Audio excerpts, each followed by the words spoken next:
Bonjour. Bonjour Nassim. Ça va Nassim?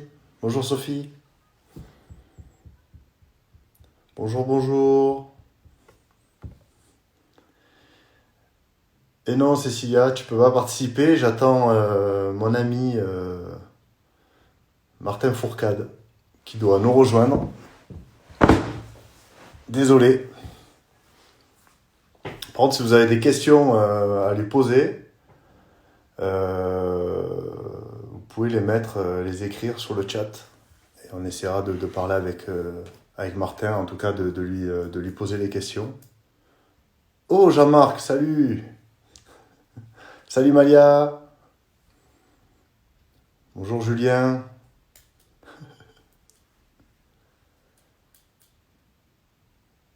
Oui, bonjour, bonjour Cécilia, bonjour.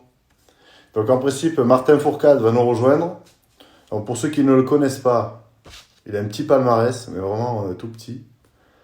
Euh, Bon, il est un petit peu médaillé aux Jeux Olympiques. Il a 5 titres olympiques, je crois. Si je dis pas de conneries. Il a 76 victoires individuelles en Coupe du Monde, à peine. 10 fois champion du monde individuel. Et il est septuple vainqueur du Globe de cristal de Petit Globe. Bon, bref, c'est un immense champion. Une machine. Alors après, il s'est peut-être loupé. Donc bon, je peux parler avec vous si vous voulez, il n'y a pas de souci. Donc en principe, on doit parler avec Martin. Oui, en athlétisme, exactement. Beyond Coaching. Oh là là, j'en peux plus de vous. Bon, on va essayer de... Oui, bonjour Ben, bonjour. Ça va? Ah là là. C'est dur les réseaux sociaux quand même, hein. Pas vous? Il a encore ses gants, il n'arrive pas à se connecter. Ouais, ouais, c'est vrai que c'est chaud. Non, je parle pas anglais, désolé. Faut aller sur un autre chat.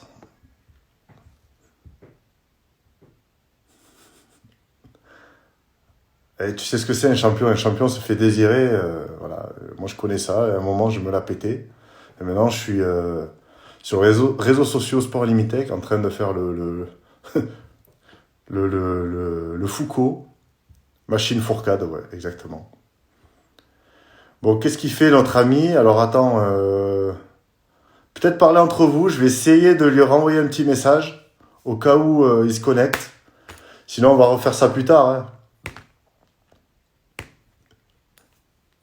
Bonjour.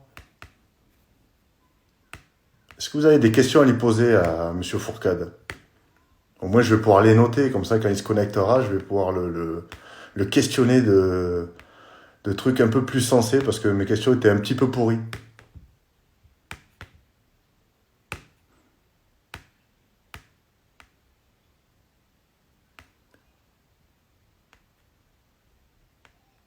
Coucou. Bonjour Johan. Alors, je vais mettre un petit texto à Martin. Et voilà.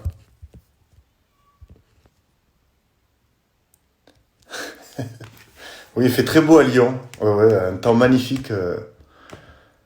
C'est exceptionnel. Alors, attends, là, on a une belle question, là. Voyons. Compte-t-il rester proche du staff et de ses anciens collègues pour que le biathlon français continue à performer? Ça, on peut lui poser la question. Maintenant, tu sais, ça a été, je pense, un grand champion. Et puis, il y aurait tout un intérêt de le garder au sein d'un staff pour comprendre un petit peu qu'est-ce qui lui est passé par la tête et tous les heures d'entraînement qu'il a pu avoir pour être ce champion qu'il a été. En tout cas, c'est des questions qui sont très pertinentes. Bravo à Gérald. Non, Vialar Mathieu, je peux pas accepter ton invitation, désolé. Alors, pense-t-il que les sportifs ont un rôle à jouer dans le sport durable? Et si oui, comment? Sinon, pourquoi? Écoute, on peut lui poser cette question aussi. S'il se connecte, bien évidemment, à ce putain de live!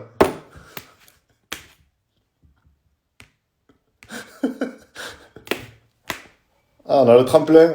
Bonjour le tremplin.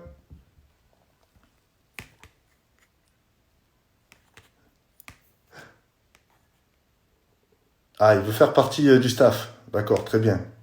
Bah, après, ça dépend combien il lui donne aussi, hein. Je sais pas, le salaire qu'il donne auprès de la fédération, mais bon, il faut, à mon avis, va falloir aligner quand même, hein, parce que bon. Salut le tremplin.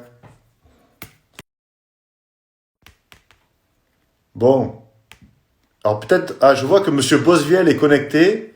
Donc Cyril, est-ce que tu pourrais nous dire un petit peu, nous mettre une petite recette pour essayer de pas trop grossir pendant cette période de confinement, parce que je sais que Nassim, qui regarde actuellement le live, a tendance à grossir assez facilement. Si tu peux lui donner quelques conseils, vas-y, on regarde.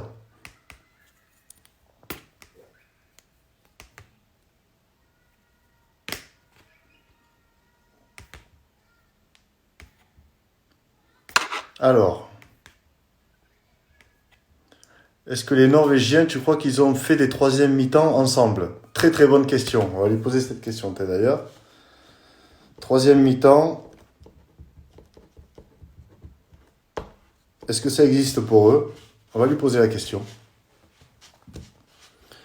Nassim, apparemment, il faut des légumes. C'est très très bon pour la santé. Alors, est-ce que Martin réfléchissait depuis longtemps à sa fin de carrière, vu son niveau actuel et ses victoires récentes? Ça, c'est une question que l'on peut lui poser, c'est-à-dire, est-ce qu'il a préparé son après-carrière? Et est-ce voilà, est-ce qu'il a mûrement réfléchi quand est-ce qu'il allait arrêter? À quel moment? En général, un sportif, il aime bien choisir sa fin de carrière. Des fois, la blessure ou autre décide pour lui. Donc, on va voir s'il a réfléchi à ça. Quelle autre discipline aussi, ouais. On peut demander ça aussi. Très bonne question de Insta-22.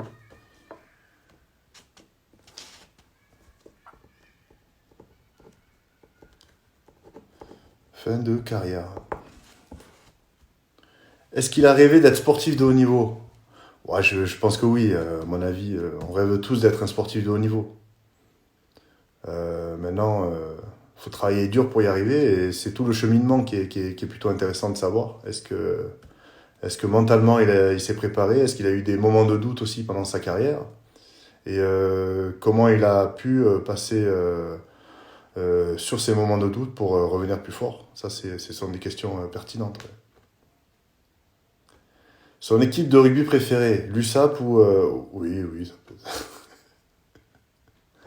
Ah, Sofia Bouderban est là. Bonjour Sofia Bouderban, on a une grande championne, attendez. Donc peut-être Sofia, elle peut nous rejoindre, je vais lui poser deux, trois questions, hein. Moi, je peux basculer de Martin Fourcade à Sofia Bouderban sans problème. J'ai fait un stage chez Canal+, avec Sébastien Chabal notamment, donc bon, on peut s'adapter assez facilement. Alors, elle est où, Sofia?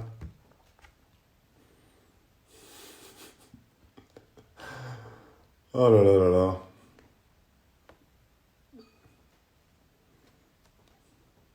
Attends, je vais mettre mes lunettes, je vois pas très bien. Ouais, elles sont là, les lunettes.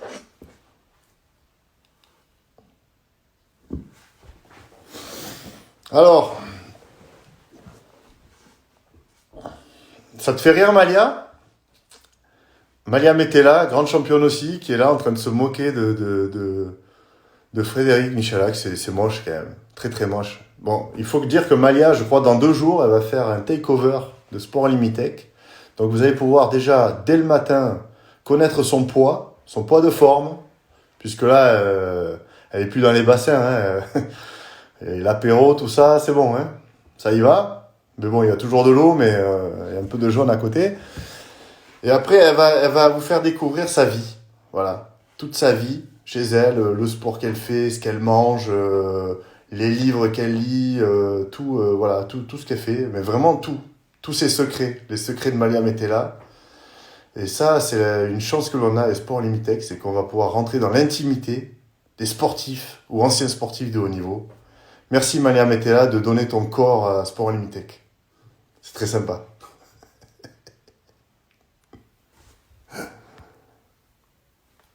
Alors, bon, je vais remettre un texto à Monsieur Fourcade qui apparemment s'est vautré complet.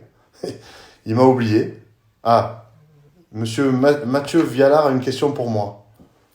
Vas-y, je t'écoute.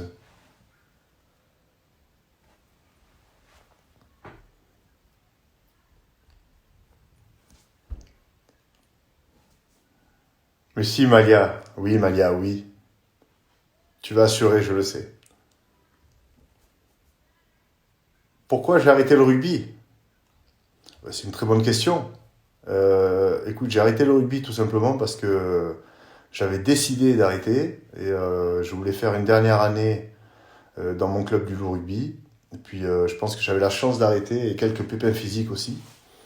Donc voilà, j'ai décidé d'arrêter tout simplement en, en parlant avec ma famille et mes amis, certains de mes amis, qui sont vraiment mes amis parce que d'autres sont pas forcément des amis qui te disent toujours la vérité. Et ils ont tendance à vouloir te pousser à fond, tu vois, pour faire les soirées, les troisième mi-temps et tout. Tu vois, ils te disent, vas-y, continue le rugby, comme ça. Ensuite, moi, je vais pouvoir être invité aux soirées VIP, tu vois. Donc, cela, je les ai pas écoutés. Et j'ai décidé de rester focus sur ma dernière année, dernière saison, avec un titre de non-champion de France, puisqu'on a fini en demi-finale. Mais non, voilà, mon corps m'avait dit, allez, stop, c'est bon, faut arrêter aussi. Et puis j'avais 36 ans, je pense que c'était le bon moment d'arrêter. Voilà, je sais pas si j'ai bien répondu. En tout cas, je t'ai dit une partie de ma réponse était vraie. Comment Monsieur Martin, fait pour allier vie perso et vie pro? Bon, on va lui demander. On va lui demander s'il se connecte à ce live, on peut lui demander. Maintenant, je pense qu'il gère comme tous les sportifs de haut niveau. Il faut faire des concessions. On a envie d'être avec nos enfants, on a envie d'être avec nos proches, mais il faut aussi s'entraîner dur pour être un grand sportif de haut niveau. Et pour ça, il faut aussi dire au revoir à nos enfants et leur dire on revient dans une semaine, dans 2 semaines. Donc c'est un petit peu des sacrifices que l'on fait dans notre vie personnelle, mais pour essayer de représenter du mieux possible l'équipe de France, ou en tout cas le pays que l'on représente. Et ça, c'est quand même un privilège, même si c'est vrai qu'on loupe des petits moments pour nos familles, et ça, c'est des choses que l'on peut nous reprocher par la suite. Que font les sportifs de haut niveau pendant le confinement? Écoute, pendant le confinement, pour ma part, je fais un petit peu de sport. Euh, je m'occupe de mes enfants. J'ai 3 garçons, donc c'est beaucoup de taf. Ils sont en bas âge en plus, donc il y a tout le travail scolaire à faire, et les profs qui sont super sympas nous envoient 6 millions de devoirs. Bon, voilà, c'est sympa. Et ensuite, je travaille sur Sport Unlimited avec mes équipes Sport Unlimited, qui est une plateforme, un rendez-vous sur le sport et l'innovation. Ben, d'ailleurs, vous êtes connecté sur Sport Unlimited, donc vous devriez savoir ce que c'est Sport Unlimited. Et puis, je fais des lives pour essayer d'animer un petit peu tout ça, essayer d'animer aussi toute la filière sport qui va être touchée et impactée par le coronavirus. Donc là, c'est le moment de trouver des solutions, essayer de faire avancer le schmilblick. Et le seul moyen de pouvoir faire avancer les choses, c'est de se parler, de se rencontrer. Et je crois que Sport Unlimited doit travailler sur tout ça. En tout cas, doit essayer de réunir tous ces mondes qui ont tendance à se regarder de loin. C'est le moment de se rencontrer, de se parler et de trouver surtout des solutions pour faire vivre notre sport, le sport amateur bien sûr, le sport professionnel, mais toute la filière. Donc voilà ce que je fais, j'occupe mon temps quoi. Ça chôme pas dans le chômage partiel. Tu as tout à fait raison. Bon, je crois que malheureusement Martin Fourcade il nous a un petit peu abandonné. Hein, mais bon, on peut le comprendre. C'est un jeune retraité. Il a ses filles à gérer aussi. Et à mon avis, c'est pas de tout repos.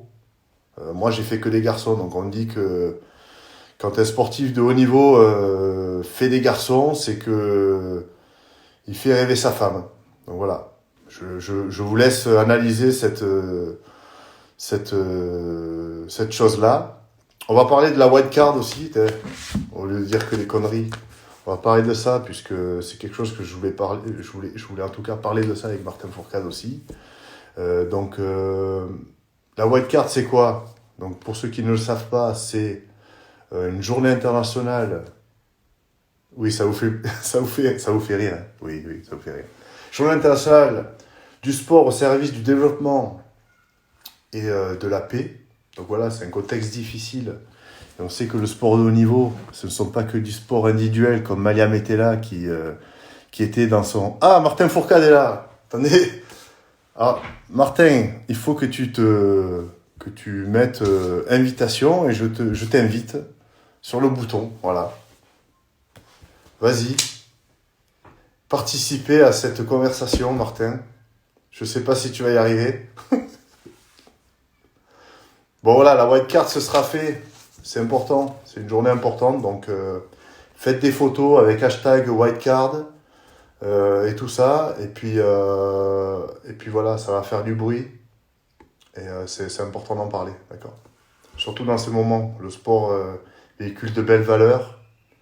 Et c'est le moment de se souder et de rester ensemble. Allez, on va accepter Martin. Hop. Je crois qu'il est en train de se connecter. Salut à tous. Eh bien, ça va ou quoi? Tu es à l'heure africaine, c'est ça? J'étais en train de faire les devoirs à ma fille et du coup j'ai loupé le créneau. Je m'en excuse pour tout le monde et Non, c'est pas j'espère que grave. vous allez bien. Ça va et toi? Ça va, ça va. Bah ouais, bien à la maison, confiné comme tout le monde. Donc, Et comment tu gères cette période de confinement? bah c'est étrange parce que je passe d'une vie à 1000 à l'heure avec un hiver où j'ai passé 3 jours en tout et pour tout à la maison depuis le mois de novembre et puis d'un coup je suis à la maison non-stop, H24, donc forcément c'est une transition qui est spéciale. Après, je voulais passer plus de temps avec mes proches. C'est une des raisons aussi pour lesquelles j'ai décidé d'arrêter ma carrière. Donc j'en profite et c'est radical, mais ça nous permet aussi de profiter différemment. Je sais que si j'avais eu une fin de retraite dans un contexte classique, je serais en train de courir partout, j'aurais fait une grosse tournée média à Paris, je serais en train de voir tous mes partenaires, de partager. Alors ça me manque beaucoup, mais j'essaie aussi de profiter de ces jours en famille qui me sont offerts, qui me sont donnés. Et donc, il y a une question qui était pertinente. Donc là, on a plein de personnes qui posent plein de questions depuis tout à l'heure. Il y en avait une. Je les ai fait attendre, il y a dû avoir de la Ouais, mais c'est créativité sur parfait. les Non, mais c'est questions. parfait. Il y a une personne qui a demandé est-ce que tu avais préparé donc cette après-carrière, c'est-à-dire ta retraite. Tu as été un grand champion. Alors, j'ai dit un petit peu tout ton palmarès. Je vais te l'éviter parce que sinon, ça va nous prendre 10 minutes. Et puis, ça va énerver tous les champions qui nous regardent, qui n'ont pas eu le même palmarès que toi. Est-ce que tu avais décidé d'arrêter? Voilà. Est-ce que c'était préparé, mûrement réfléchi? Parce que c'est un petit peu une petite mort, tu sais, quand on arrête. Je suis passé un petit peu par là. Et donc, la chance que l'on peut avoir, c'est de décider d'arrêter cette carrière. Est-ce que toi, tu l'avais décidé? Tu t'étais dit, après cette compétition, j'arrête. Alors, j'ai eu la chance de choisir ma sortie et c'est un vrai plaisir, un vrai bonheur de décider en toute tranquillité, sans être poussé dehors, en étant en pleine possession de mes moyens. Et ça, c'est un vrai bonheur. C'est une réflexion que j'ai mûrie tout au long de l'hiver. En démarrant l'hiver, à aucun moment je savais que j'allais arrêter. Je savais que c'était une des options en fin de saison, mais à aucun moment c'était quelque chose qui était décidé. Et puis au long de l'hiver, c'est une décision qui s'est imposée d'elle-même et d'autant plus forte après les championnats du monde d'Antols en Italie avec ces deux nouveaux titres mondiaux en individuel et surtout en collectif. Ouais. Donc j'ai eu quelques semaines en fin de saison pour préparer ça, pour dire doucement au revoir. Et j'ai eu une grosse chance dans le contexte actuel. J'ai pu faire ma dernière course en sachant que ce serait la dernière. Alors on a été amputé d'une semaine de Coupe du Monde, mais ma crainte c'était pas de pas faire la semaine d'après, c'était plus qu'un jour on me dise ah ben en fait finalement la course de demain est annulée. Ouais. Et là, pour moi, ça aurait Je vais été dur terminer de sur ne ça. pas pouvoir me dire demain, je fais ma dernière course. Et moi, j'ai eu cette chance sur la poursuite de Contiolati, 10 ans jour pour jour après ma première victoire en Coupe du Monde. Donc, c'était aussi un super message au même endroit. Et j'ai eu la chance de partir avec une dernière victoire. Donc, voilà, C'est une j'aurais pas belle pu sortie. rêver d'une meilleure sortie. Est-ce que tu- Pour ce qui est de la question, est-ce que j'avais préparé ça?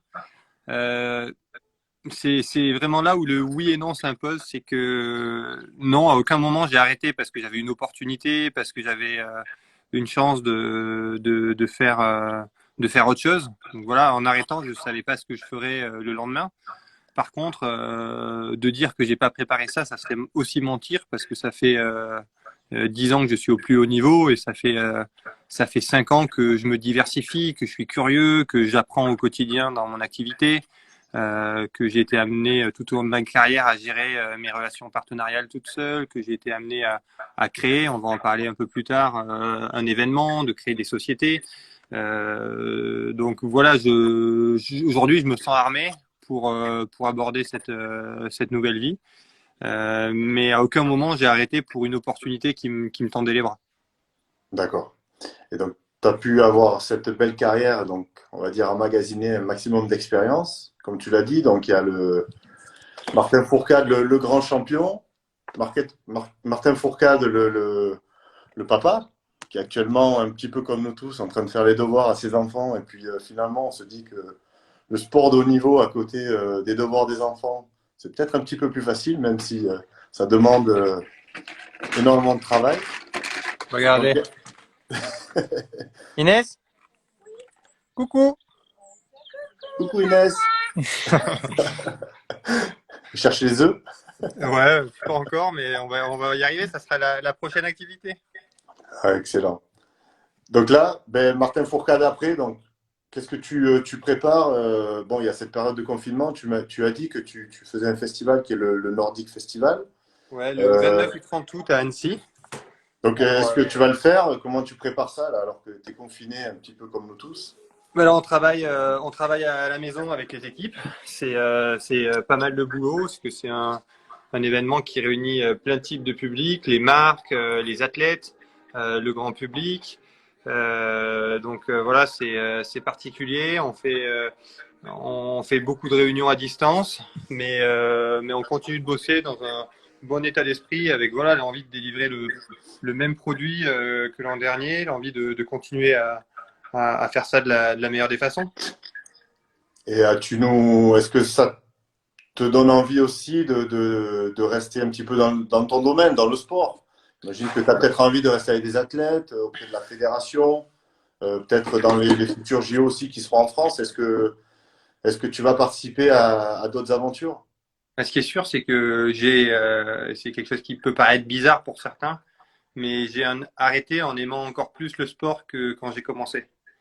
Et j'ai pas arrêté parce que j'étais usé, j'ai pas arrêté parce que j'avais mal, parce que je souffrais, parce que je me sentais plus performant. J'ai arrêté parce que j'ai senti que c'était le bon moment pour moi de tourner la page. Et forcément, cet amour pour le sport, cette passion pour le sport, j'ai envie de la prolonger dans d'autres domaines, avec d'autres actions, avec d'autres leviers. Mais bien sûr, j'ai envie de continuer. Tu parlais des Jeux Olympiques et Paralympiques de Paris 2024, dans lesquels je suis déjà engagé en tant que président de la commission des athlètes. Ok. Ça fait partie de ce dans quoi j'ai envie de m'investir dans les prochaines années.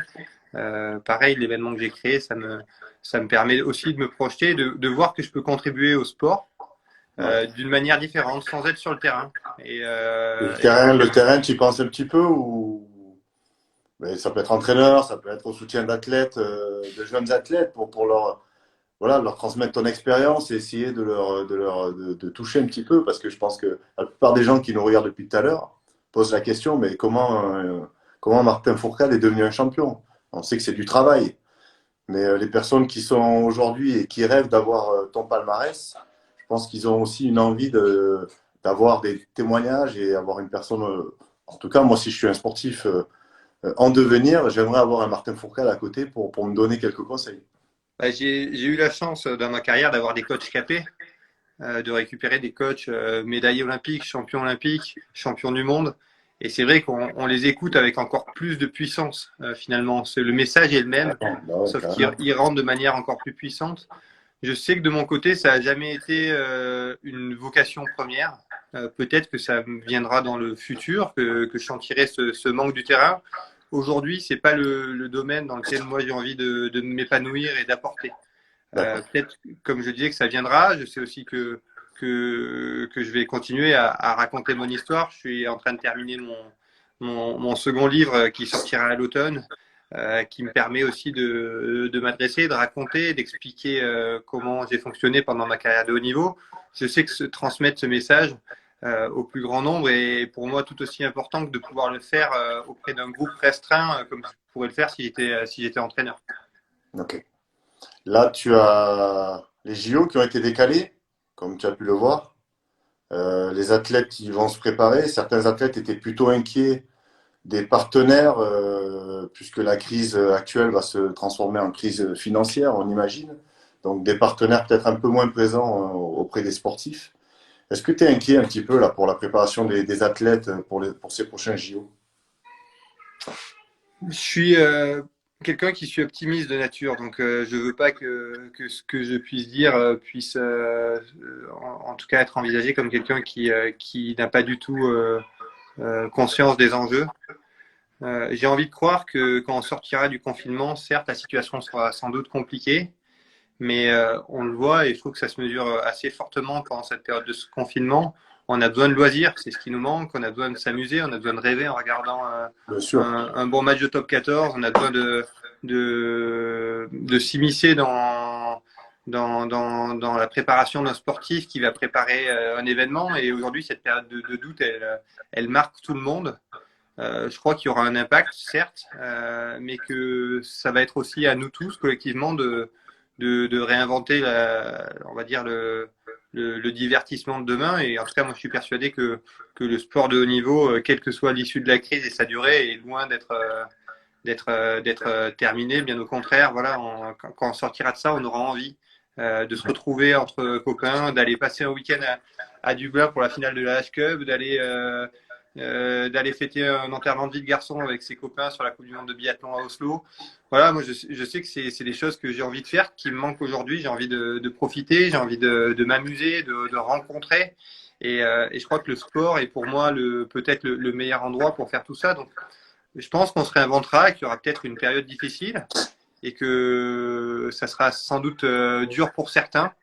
Mais je suis persuadé qu'on sortira grandi de tout ça et peut-être dans un modèle qui sera un peu plus responsable et un Ouais. peu plus connecté à la réalité que ce qui était le modèle dans lequel on évoluait, avec certaines bulles aussi dont on avait tous conscience. Et peut-être que l'éclatement de ces bulles va dans un premier temps être douloureux, mais je suis persuadé qu'il fera du bien à long terme et qui permettra à tout le monde de trouver une place dans le monde de demain qui est en changement. Ouais. Ouais, il y avait une inquiétude d'Arnaud Assoumani qui a sorti un petit peu une lettre ouverte, qui était vraiment inquiet des partenaires, est-ce qu'ils allaient pouvoir le suivre? Et c'est vrai que s'il n'a pas de partenaire, alors nous, c'est vrai que le sport collectif, le rugby est impacté, mais on est dans une structure professionnelle où on a des partenaires qui sont sponsors, on va dire, du club avec de la billetterie et autres, voilà, d'autres revenus qui vont malheureusement être impactés par cette crise. Et c'est vrai on a du mal à imaginer comment certains athlètes peuvent arriver à trouver déjà des partenaires en temps normal pour préparer des grandes échéances comme les Jeux Olympiques. Et là, avec la crise actuelle et ce qui se passe aujourd'hui, c'est vrai que c'est plutôt inquiétant. Donc j'ai envie de te dire qu'il y a peut-être des nouveaux modèles à trouver, des associations d'anciens sportifs et des sportifs qui ont une image forte pour essayer de créer un mouvement. Et ça, c'est des réflexions, à mon avis, qui sont importantes. J'ai vu qu'aussi vous êtes quelques athlètes de ton partenaire Adidas à avoir lancé une cagnotte pour les hôpitaux. Est-ce que tu peux me parler de ça en quelques minutes? Puisque je Ouais, pense bien que c'est sûr, important aujourd'hui de c'est soutenir. une superbe initiative qui a été lancée par des athlètes Adidas. Le message a circulé super vite. Est-ce que tu n'es pas prêt à donner quelque chose et tout? Moi, quand j'ai reçu le message de la part de la judokate Gevri Zeman, j'ai même pas hésité. J'ai réfléchi à me dire qu'est-ce que je pourrais donner qui aurait le plus de valeur. J'ai trouvé l'initiative qui était assez géniale. Elle a été supporté par notre partenaire, puisque tu en parlais, Adidas, qui s'est mis en retrait par rapport à tout ça et qui a juste été là pour créer une synergie, pour permettre de lancer ce mouvement. Et aujourd'hui, il y a des cagnottes qui montent, il y a des athlètes qui ne sont pas parrainés par Adidas, qui ont décidé de rejoindre le mouvement. Par exemple, dès lundi, dès aujourd'hui, Armel Lecléache a mis en vente un de ses cirés, et voilà, ça continue. C'est un peu un effet boule de neige, il y a une seconde vague. Et pour tout dire, je crois que le dossard de leader de la Coupe du Monde que j'ai mis en enchère, il est aujourd'hui à 5 200 €, donc c'est Ouais, génial. Et bon, on va c'est partager ça, on va essayer de partager ça. voilà, et c'est des dons qui iront directement à la fondation Hôpitaux de Paris, Hôpitaux de France, qui serviront à financer du matériel médical, à aider les familles. Donc voilà, c'est une superbe initiative créée par des athlètes. Et tout à l'heure, je parlais de nouveaux modèles, mais je crois que la solidarité en est un. Complètement. T'en parlais aussi. Et aujourd'hui, on a tous besoin collectivement de croire à ce qu'on fait. On est prêt à mettre de l'argent. On est parfois beaucoup d'argent. On le voit, 5 200 € pour un dossard de Coupe du Monde, c'est beaucoup d'argent. Et il faut juste qu'on ait du sens et qu'on arrive à trouver ce qui fait sens pour nous. Et je suis persuadé que le sport de haut niveau et le soutien des athlètes est une cause qui fait sens pour beaucoup de monde. Je suis complètement d'accord avec toi. En tout cas, Martin, merci beaucoup. J'ai peut-être une dernière question plus sur le sport et l'innovation, puisque Sport Limitech est une plateforme autour du sport et de l'innovation. Donc, quand on parle d'innovation, on parle d'innovation sociale aussi. Mais j'ai plus envie de parler de ta discipline à toi. Quelle innovation t'a permis finalement de plus performer ou alors d'améliorer tes performances? C'est J'essaie de réfléchir à quelle innovation pourrait peut-être m'avoir une innovation. Voilà, on va être un peu dans la tech, quelque chose qui est lié au matériel sportif Ouais. que j'ai découvert sur le tard dans ma carrière. Moi qui suis souvent réfractaire un peu à toute la nouveauté et qui aime bien construire sur des bases solides, j'ai découvert, par exemple, sur les dernières années de ma carrière, un petit capteur qu'on venait placer sous la détente de la carabine et qui permet de mesurer la pression qu'on met. Il faut savoir qu'en biathlon, on doit appuyer 500 grammes sur la détente pour que le coup y parte. C'est une règle qui est fixée par la Fédération internationale. Et 500 grammes, ça paraît peu, mais pour un athlète de haut niveau, c'est énorme. Et on a vraiment la sensation de devoir appuyer fort, et ce qui pousse à faire souvent des erreurs, ce qu'on appelle des erreurs de lâcher. On croit avoir appuyé 500 grammes, mais au final, on n'est qu'à 400 grammes. Donc, quand on se rapproche de la cible, on doit mettre ce qu'on appelle un coup de doigt, et on fait bouger la carabine. Donc, c'est ce qu'on ne recherche pas. Et ce petit sensor qui vient se placer sous le doigt m'a permis à l'entraînement, en fait, grâce à un système sonore, de savoir où j'en étais dans la préparation de mon lâcher, et du coup de pouvoir au quotidien continuer à progresser avec justement un outil technologique qu'on n'avait pas auparavant. Donc voilà, ça a été Une innovation.